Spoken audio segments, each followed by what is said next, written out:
छत्रपति शाहू जी महाराज को यहां पहुंचाया। याद रखना माताओं बहनों, आपको भी याद रहना चाहिए, ये जो पढ़ने का अधिकार आपको मिला ये मुफ्त में मिल गया था क्या? अभी एक फिल्म आई थी फूले, कितने लोगों ने देखी है? जरा हाथ उठाना। जो नहीं भी देखे होंगे हाथ उठा देंगे, कौन जा रहा है चेक करने? लेकिन अगर नहीं देखे हो तो एक बार देख लेना। और 14, अब देखिए मैं जब आ रहा था तो हर्ष जी साथ में थे, तो मैंने कहा कि नरेंद्र जी के बारे में कुछ बताओ कि उन्होंने अपने इलाके में क्या क्या किया है। तो बहुत राजनीतिक बात नहीं कहूंगा क्योंकि वैचारिक मंच है, राजनीति अलग चीज है। इन्होंने बताया कि इस इलाके में शिक्षा के लिए जितने विद्यालय और अस्पताल खोलने का काम नरेंद्र जी ने किया, इतना इस इलाके में और दूसरा किसी ने नहीं किया। ये बात हमें पता चला। स्कूल कॉलेज विश्वविद्यालय के लिए हम इनको बधाई देना चाहते हैं। और अभी देखिए मंच से ये बात बताई गई कि 14 शो बुक करा के फूले फिल्म को दिखाने का काम इन्होंने किया था। और जब लखनऊ में हमारे इस मंच पर आने वाले थे डॉक्टर आशुतोष वर्मा, उन्होंने भी लखनऊ में पूरा शो बुक करा के फिल्म दिखाने का काम किया। लेकिन याद रखना, आपको एक बात पता है कि नहीं, जब फूले फिल्म बनी और उसमें एक दृश्य दिखाया गया था कि जब ज्योतिबा फूले और सावित्रीबाई फूले शिक्षा देने जाती थी, माताओं बहनों आप भी सुनना, लड़कियों को पढ़ने का अधिकार नहीं था इस देश में। जो कहते थे कि न सोने की चिड़िया है, हमारा देश सोने की चिड़िया विश्व गुरु है, उनसे जाके पूछना, अगर लड़कियों को पढ़ने का अधिकार था तो सावित्रीबाई फूले को जब स्कूल पढ़ाने जाती थी तो उनके ऊपर गोबर, मैला और कचरा फेंका क्यों जाता था? ज्योतिबा फूले को अपने घर से निकाला क्यों गया? और कूड़े और भिड़े वाला के दीवारों पर बड़े बड़े पोस्टर लगा दिए गए कि ये जो ज्योतिबा फूले और सावित्रीबाई फूले हैं ये धर्म के खिलाफ काम कर रहे हैं। कान खोलकर सुनिएगा, धर्म के खिलाफ काम। कौन सा? शिक्षा देना।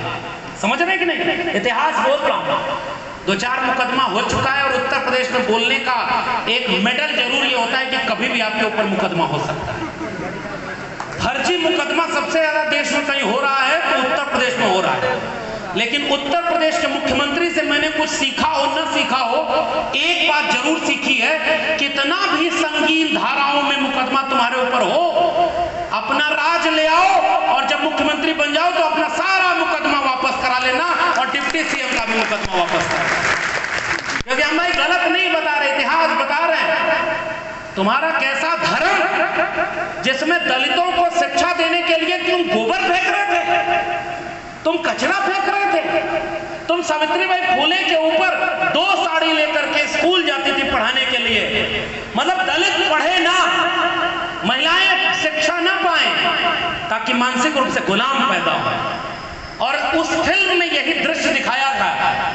तो वहां के समाज, वहां के कुछ लोगों ने कहा कि हमारा अपमान हो रहा है और उन्होंने उस फिल्म पर कैंची चलवाई। आपको पता है सेंसर बोर्ड ने उस फिल्म पर कैंची चला के बहुत सारे दृश्य बदलवा दिए, बहुत सारे डायलॉग चेंज करा दिए। आप रोक पाए क्या?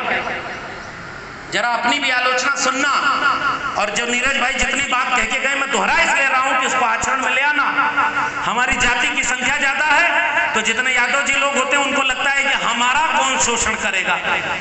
कुर्मी समाज के लोग होते हैं उनको अलग गुमान, जो कुशवाहा बिरादरी के उनको अलग गुमान, और जिनकी तादाद कम है उनको झूठ बोल करके, उनको बरगला करके, उनको मंच दे करके उनको आप अपने से खिलाफ बनाए रखते हैं। जरा बताओ कि आपके महापुरुषों का जब अपमान हुआ तो आप कितना उसका बदला ले पाए या कितना रोक पाए? फूले फिल्म पर कैंची चल गई, असली इतिहास भी आपको नहीं बताने दिया गया। और ज्योतिबा फूले ने जो शिक्षा की जोत जलाई थी, पढ़ाई के लिए विद्या बिना मति गई, मति बिना गति गया, गति बिना वित्त गया, वित्त बिना शूद्र गए, और एक अविद्या ने जाने कितने अन्याय अत्याचार कर दिए। हमारे महापुरुषों ने हमारे हाथ में हथियार नहीं पकड़ाए, हमारे महापुरुषों ने संघर्ष करके कुर्बानी दी ताकि हमारे हाथों में कलम और किताब आए, तब जाकर के हम गुलामी से दूर होंगे और इस देश पर हमारा शासन है। और उस कलम और किताब को आगे बढ़ाने का काम छत्रपति शाहू जी महाराज ने किया। 1917 में प्राइमरी एजुकेशन को फ्री कर दिया और अनिवार्य कर दिया। छत्रपति शाहू जी महाराज, राजा क्या होता है सुनना, राजा जब समझदार होता है तो प्राइमरी से लेकर के मिडिल तक की सारी पढ़ाई को मुफ्त और अनिवार्य कर देता है। और तो सरकारी स्कूलों को बंद करता है और 18% जीएसटी कलम और किताब पर लगा देता है। अब तो ये आपको चुनना है कि आपने अनपढ़ों को राजा चुना है, तो कलम और किताब पर 18% जीएसटी आप दे रहे हैं। आपके सरकारी स्कूल बंद किए जा रहे हैं। 5000 स्कूल तो तुरंत बंद होने वाले हैं, उनमें से बहुत सारे बंद हो गए हैं। बहुत सारे शिक्षक बिरादरी के भी लोग यहाँ आए होंगे। बचा पा रहे हो क्या आप अपना स्कूल बंद होने से? डॉक्टर बाबा साहब भीमराव अंबेडकर 1930 के आसपास बॉम्बे लेजिस्लेटिव असेंबली में भाषण देते हुए कहते हैं कि जिस सरकार में लोकतंत्र हो, संविधान से चले, उसमें राजा यानी नेता का काम जिसको कुर्सी पर बिठाया गया, उसकी जिम्मेदारी है कि हर एक गरीब आदमी को शिक्षा मुफ्त में मिलनी चाहिए, पढ़ाई मुफ्त में मिले, दवाई मुफ्त में मिले, सिंचाई मुफ्त में मिले और जेब में कमाई मिले, और आपके ऊपर अगर कोई जुल्म जाती हो तो उसके लिए आपको सुनवाई मिले। लेकिन उन महापुरुषों ने जो चीजें सरकार के जिम्मे थोपी थी, आपने ऐसे लोगों को, और आज जब कह रहा हूं तो ये बात आप गांव तक पहुंचाना, हमारे लोग अगर वोट न जाते तो वो क्या मुख्यमंत्री बन पाते क्या? जरा सच बताना आप जोर से, हमारे वोट से बने कि नहीं? हमें झूठ बोला, हमें आपस में लड़ाया और हमारे बंटने का फायदा उठाकर आज मुख्यमंत्री बन गए, प्रधानमंत्री बन गए और 29,000 स्कूलों को उत्तर प्रदेश में बंद करने वाले हैं। बताओ सरकारी स्कूल में किसके घरों के बच्चे पढ़ते हैं? जरा जोर से बताना। क्या 90% गरीबों के बच्चे पढ़ते हैं कि नहीं पढ़ते हैं? बताओ आप दलितों पिछड़ों के ही 90% बच्चे सरकारी स्कूल जाते हैं कि नहीं जाते हैं? प्राइवेट स्कूल में जिसकी जेब में पैसा है उसी के बच्चे प्राइवेट स्कूल में पढ़ जा पाते हैं। बताइए गलत है कि सही है? जरा जोर से बताइए, आपके जिले का सरकारी स्कूल अच्छा है या प्राइवेट स्कूल अच्छा है? जरा जोर से बताइए। अरे भाई बताइए ना, आपके जिले का सरकारी अस्पताल अच्छा है कि प्राइवेट अस्पताल अच्छा है? प्राइवेट है तो जिसकी जेब में पैसा है वही प्राइवेट स्कूल में जाएगा, प्राइवेट अस्पताल में जाएगा, और जिसकी जेब में पैसा नहीं है उसका कोई। आपके बच्चे गरीब हैं, आप गरीब थे, आपके पुरखे गरीब थे, अब गरीबी से लड़ करके किसी को शिक्षा मिल जाए, ये जिम्मेदारी किसकी थी? नेता की। और नेता की डिग्री का पता ही नहीं। मैं तो 14 साल दिल्ली विश्वविद्यालय में प्रोफेसर रहा, बाद में उन्हें बोलना हमें पसंद नहीं आया तो उन्होंने हमें नौकरी से निकाल दिया। मैं तो कई बार सोचता हूँ, बाबा साहब नौकरी करने गए तो 10 साल नौकरी कर पाए, उनको नौकरी नहीं करने को मिला।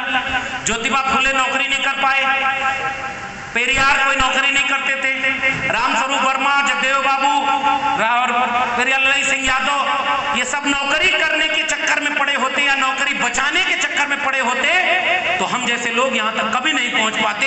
पुरखों ने कुर्बानी दी तब जाकर के हमें नौकरी, कलम और किताब हाथ में मिली है। इस बात को हम पूरे ऐलान से कहना चाहते हैं। और जब हमें फैसला लेना हो तो हम चुप हो जाएं कि नौकरी बच जाएगी। ये नीरज भाई पटेल जहां मीडिया हाउस में काम किया करते थे, वो तो एक बहुत अच्छे टीवी चैनलों में काम करते थे, वहां भी तो ये बड़े पत्रकार बन सकते थे, लेकिन वो पत्रकार नहीं बन पाए क्योंकि वो सच बोलना जानते थे। इसलिए आपके समाज का अगर कोई सच बोले तो उसे पहचानिएगा, और पहचानिएगा कि जो लड़ रहा है। छत्रपति शाहू जी महाराज ने बाबा साहब डॉक्टर अंबेडकर की मदद की थी, अखबार निकालने में उनको आर्थिक मदद की, और 1920 में बहिष्कृत हत्याकांड सभा में छत्रपति शाहू जी महाराज उस मंच पर बैठे और देश के लोगों को बताया कि इस देश के दलितों पिछड़ों, तुम्हें तुम्हारा नया मसीहा मिल गया है जिसका नाम है बाबा साहब डॉक्टर भीमराव अंबेडकर, वो तुम्हारी गुलामी की बेड़ियों को तोड़ेगा। तो ज्योतिबा फूले और बाबा साहब डॉक्टर अंबेडकर की सबसे महत्वपूर्ण कड़ी है छत्रपति शाहू जी महाराज। अभी बताइए, इस इतिहास को गांव गांव कौन पहुंचाएगा? हम पहुंचाएंगे ना। और इसीलिए मैं ये चाहता हूं कि आज हम जैसे लोग पढ़ लिख करके जो यहां तक पहुंचे, उनकी जिम्मेदारी है कि पढ़े लिखे लोग अगर नौकरी बचाएंगे तो संविधान कौन बचाएगा? वो आदमी जो इस समय ठेला चला रहा होगा, किसी खेत में काम कर रहा होगा, अगर ये मैं नहीं डिस्ट्रैक्ट हो जाएगा, मुझे लग रहा है बात खत्म कर देनी चाहिए। नहीं तो फिर ऐसे